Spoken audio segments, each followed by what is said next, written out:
Hello, maganda pong araw. Madami pong nagre-request nito. Kaya ang gagawin po natin ngayon ay isang masarap na no-oven yema cake. Ito'y pwedeng pang merienda, panghandaan, at higit sa lahat ay pwede nyo po itong inegosyo. Tatlong paraan po ng pagluluto ang atin pong gagawin ngayon. Ang una po, magluluto po tayo sa oven. Para naman po sa mga walang oven, gagamit po tayo ng steamer. Pero kung wala pa rin po tayong steamer, mag-i-improvise oven po tayo. Kaya panoorin nyo po hanggang huli. Ituturo ko po dito step by step. At syempre, meron po tayong costing para malaman po natin kung magkano po ating magiging puhunan, magkano po natin ibebenta, at kung magkano nga po ba ang posible po nating tubuin. Kaya kung interesado po kayo sa video na ito, sabayan nyo po ako sa aking paggagawa ng no-oven yema cake.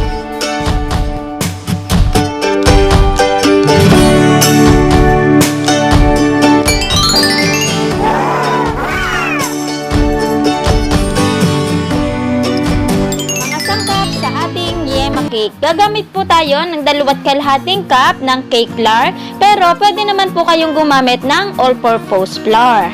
1/4 cup ng white sugar, 1 tablespoon ng baking powder, calumet po yung aking ginamit, 1/8 teaspoon ng ating asin. Gagamit din po tayo ng 6 na itlog.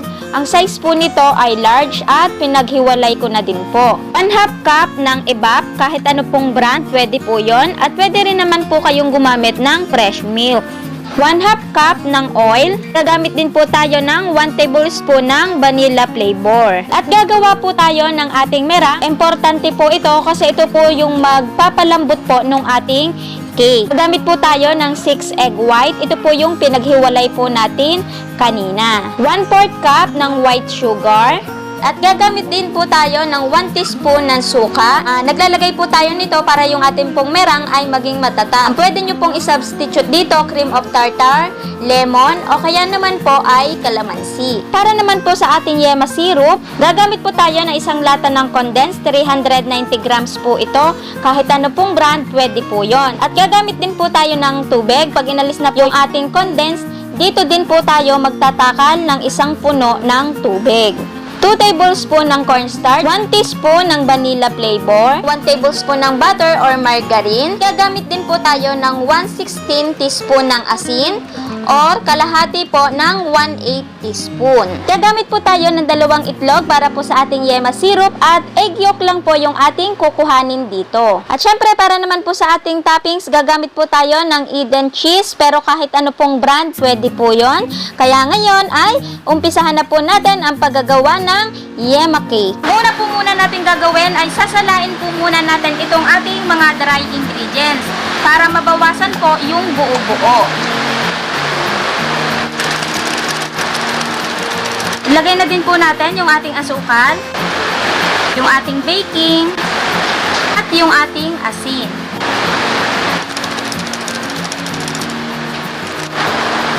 Ilagay na po natin yung ating itlog, oil, vanilla, at ilagay po natin dahan-dahan yung ating evap. Nailahat na po natin at i-mix na lang po natin to ng ayos.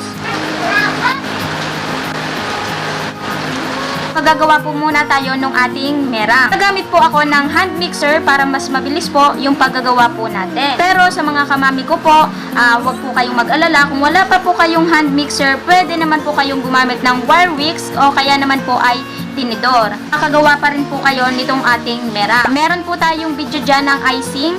Ang ginamit ko lang po doon ay wire whisk at saka tinidor. Successful po at tayo po ay nakagawa ng icing. Kaya wag po kayong mag-alala at pwede po kayong gumamit nito o kaya naman po ay tinidor. Yung ating pong mga ingredients, ilalagay lang po natin ito ng dahan-dahan. I-mixer ko lang po ito hanggang sa maging meringue. Number 1 ko po muna, tapos saka po natin i-high speed.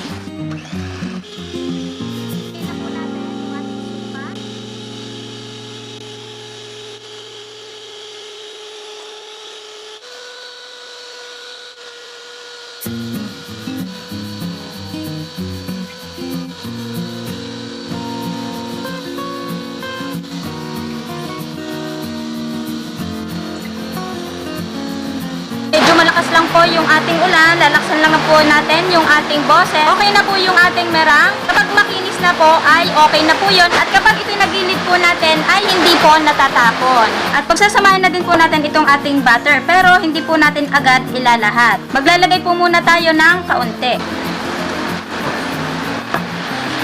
Tapos haluin lang po natin ng dahan-dahan. Kailangan po ay isang direction lang po ang paghahalo.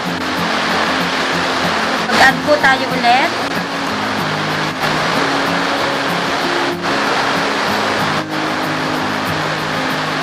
Okay na po, i-set aside lang po natin at ihahanda naman po natin yung ating mga llanera.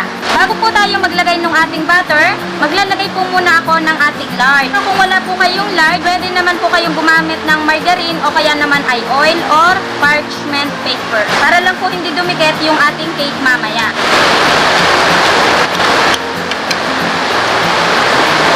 Lagay na po tayo ng ating butter. Ang size po na ginamit ko ay medium po na llanera. Ang ilalagay po nating butter ay 3/4 po ng llanera.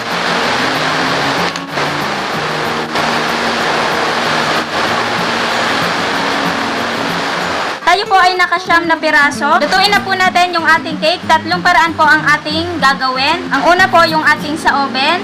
Sa mga wala pong oven, ipapakita ko din po sa inyo kung paano po natin ito lulutuin sa steamer.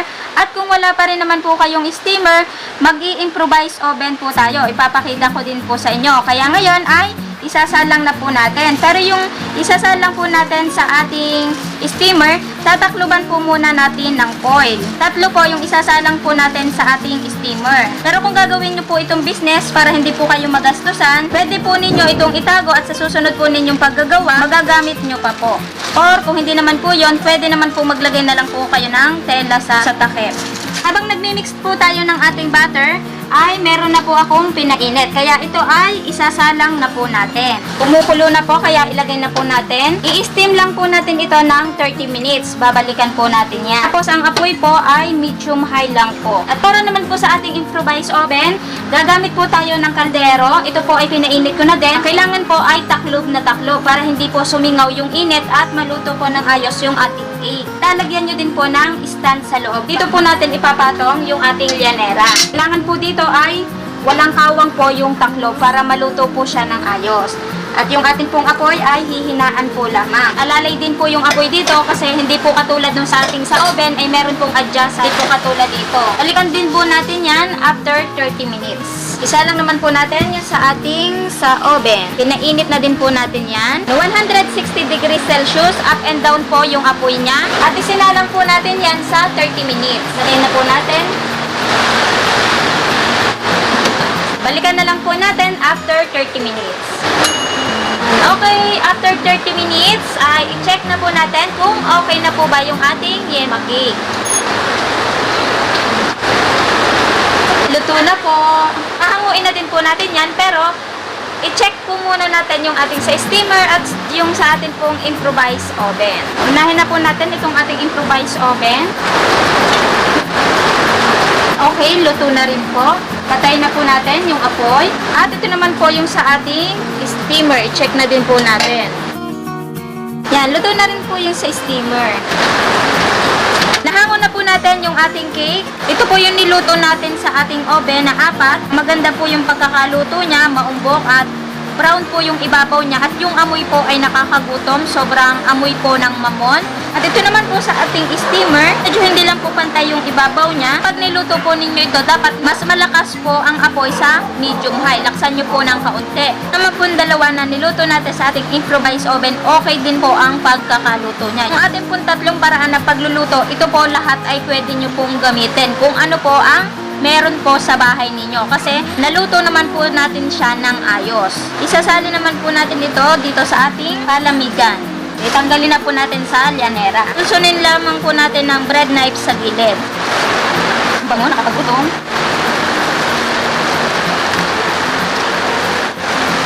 Ilagay lang po lahat natin to. Ito po yung sa ating improvised oven. O, bantay ang luto. Ang nasunod naman po natin gagawin, habang iniintay po natin itong lumamig, magluluto naman po tayo ng ating yema syrup. Bago po muna tayo magluto ng ating yema syrup, samahin po muna natin itong ating itlog. Yang egg yolk lang po yung ating gagamitin. Lagay na din po natin yung ating condense. 2 Tulad po nung sabi ko kanina, ang tubig po nating ilalagay ay ganito din pong kadami. At ilagay na din po natin yung ating tubig. Haluin lang po natin ng ayos.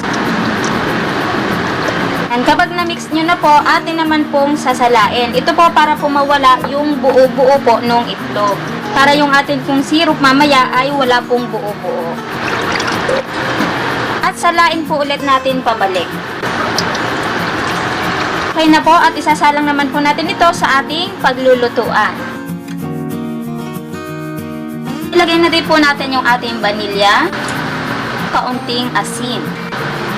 Ito pong ating butter, mamaya na po natin ito ilalagay bago po natin patayin yung ating apoy. At ito naman pong ating cornstarch, mamaya na po natin ilalagay kapag kumulo na. Ngayon ay maghahalo na po tayo. Haluin lang po natin to hanggang sa kumulo. Apoy nyo po dito, dapat po ay alalay po lamang kasi baka po masunog.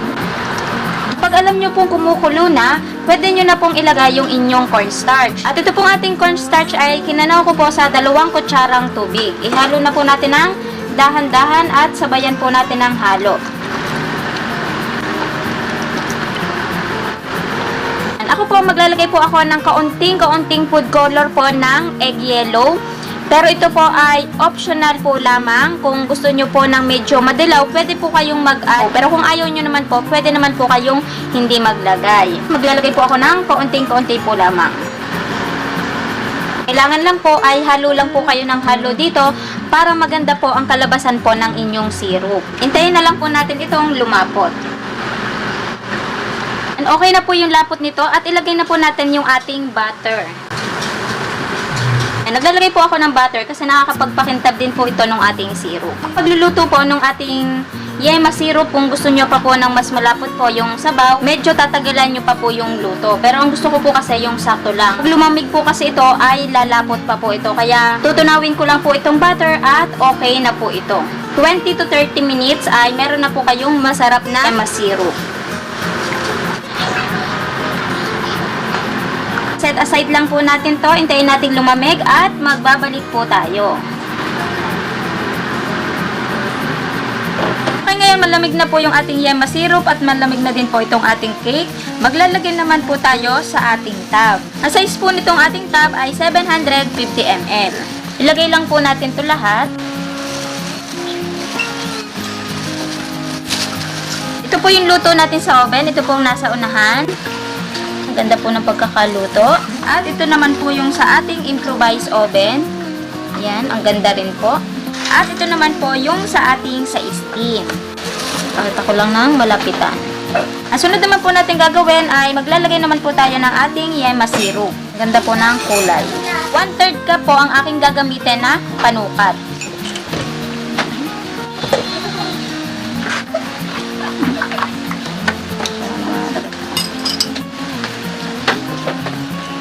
Tayo nakatira na kaunting syrup. Kung gagawin nyo po ito yung business, pwede nyo po itong ilagay sa inyong rep para sa susunod nyo pong pagtitinda ay magagamit nyo po ulit. Kaya naman po, pwede naman po nating ilahat to dito para sa pagdami po na tos, pagsarap po ng ating yema cake. Kaya ito po ay hahati-hatiin ko po dito.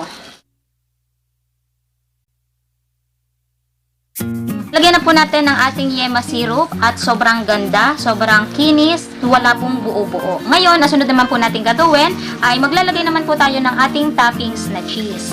Kumuha po muna ako ng kalahati po ng ating cheese. Mas masarap po kasi nito, mas madaming cheese. Kaya pwede po yung isang box ilahat na ninyo para mas masarap po yung inyong yema cake. Pero nasa sa inyo pa rin naman po yun. Pwede pong kalahati, pwede pong isang buo. Yung kalahati po ay ilahat na natin. Nalagyan na po natin na toppings. Ayan.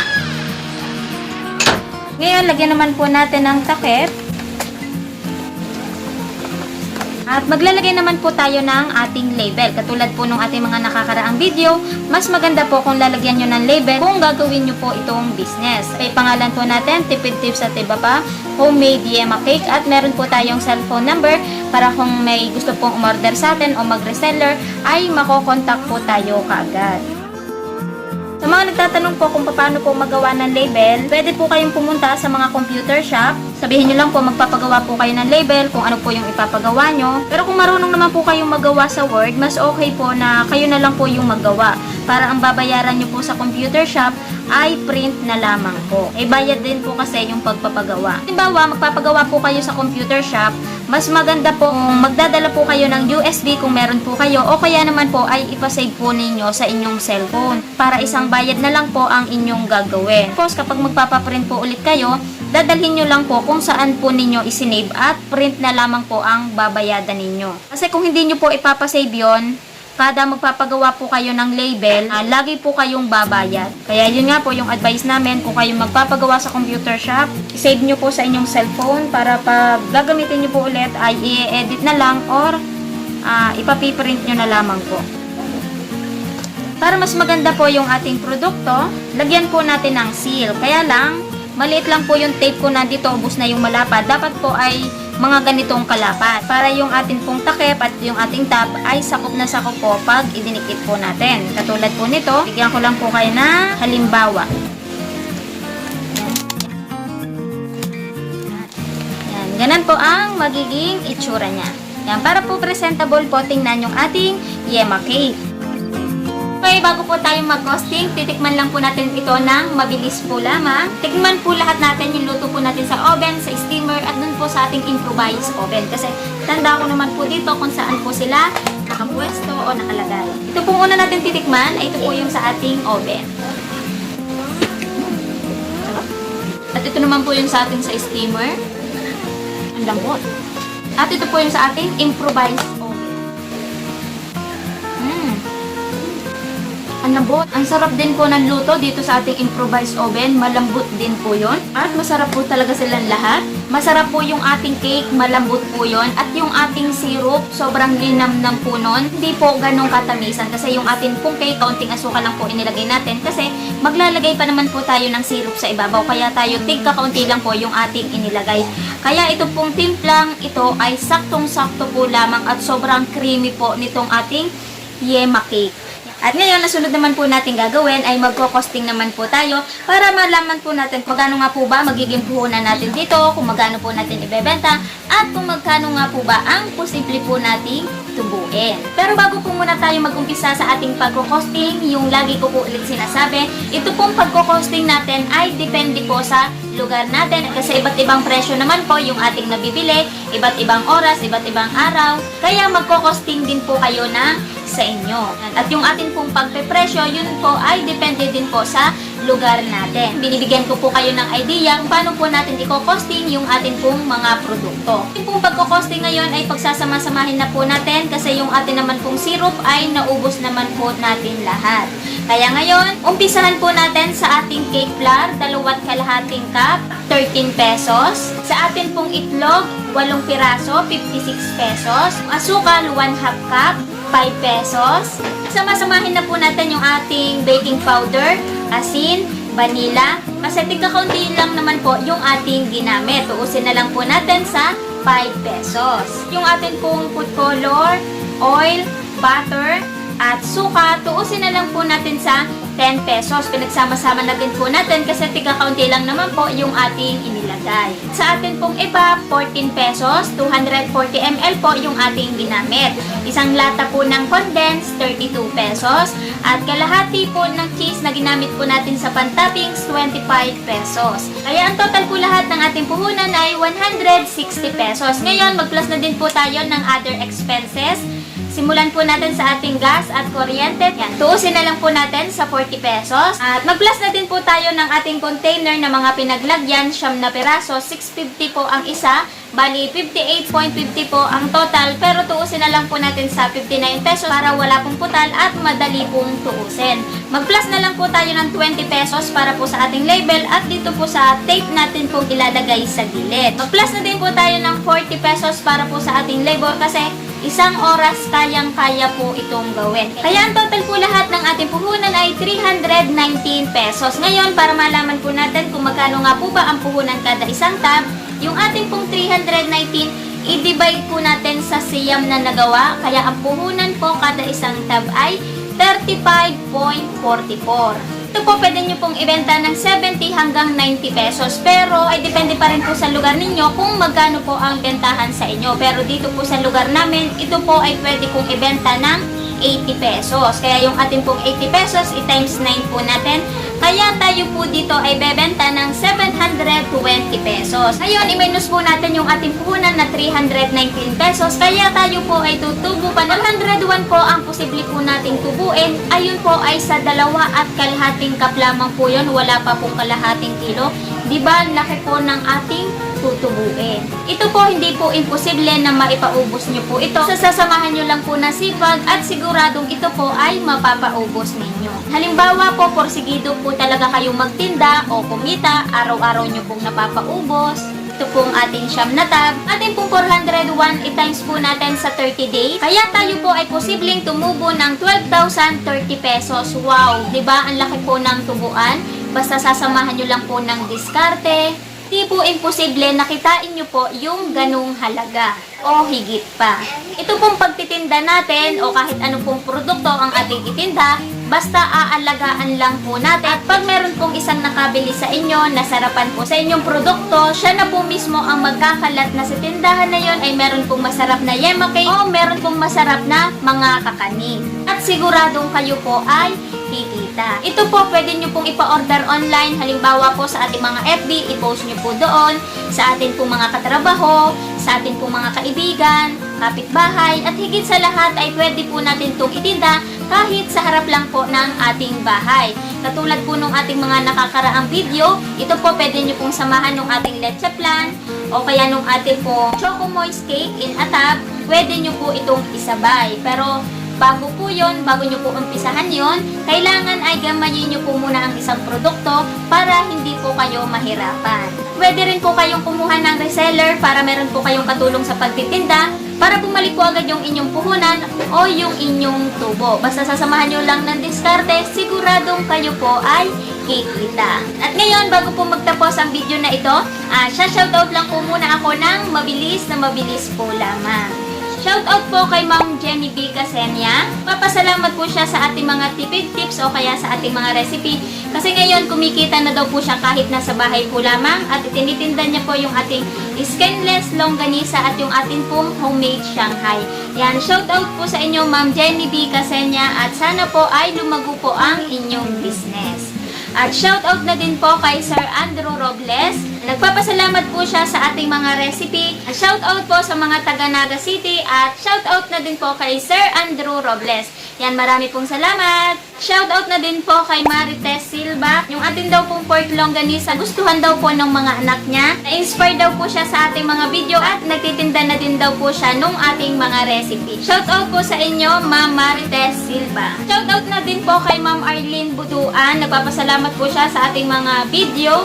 At nagtitinda na rin daw po siya. At bestseller niya daw po yung ating mango jelly. I-request din po siya ng shawarma at cheese for nachos. Yan, soon po gagawin po natin yan. Shoutout po sa inyo, Ma'am Arlene Buduan from Las Piñas City. Ayan, shoutout po sa inyong lahat dyan. Shoutout na din po kay Bad Dad. Nagkalakas daw po siya ng loob para mag-business at nagpapasalamat po siya sa ating mga video. Marami din pong salamat kay Bad Dad. Shoutout po sa iyo. Nagpapasalamat po ako sa inyong lahat at shoutout po sa inyong lahat. At sana itong video po natin ito ay itulong po ulit ako sa inyo at nagkaroon po ulit kayo ng dagdag idea na pwede po palang kumita kahit tayo po ay nasa bahay po lamang. At muli, iniimbitahan ko po kayo na bisitahin nyo po yung ating YouTube channel, Tipid Tips at Iba Pa. At madami pa po kayo dyang idea na makikita na pwede po kayong mag-umpisa kahit kayo po ay nasa bahay po lamang. Pwede po kayong kumita. Contact nyo naman po yung mga ganitong video. Pwede po kayong mag-subscribe at huwag nyo na din pong kalimutan pindutin yung bell button para updated po kayo pag may upload po tayo. At muli, iniimbitahan ko po kayo na i-like at i-follow po yung ating FB page, Tipid Tips at Iba Pa, para kahit nasa FB po kayo, updated pa rin po kayo pag may upload po tayo. Huwag nyo na din pong kalimutan mag-like at mag-share. Sa ganoong paraan po ay makatulong din po kayo. Magkaroon po ng idea yung ating pong mga kamami, kananay, katrabaho, kaibigan, na pwede po palang kumita kahit nasa bahay po lamang. At ngayon, doble-doble ingat pa rin po tayo kahit GCQ na at lagi pa rin po tayong sumunod sa mga alituntunin ng ating pamahalaan. Kaya kita-kits na lang po ulit sa aking mga next video. Maraming salamat! Bye-bye!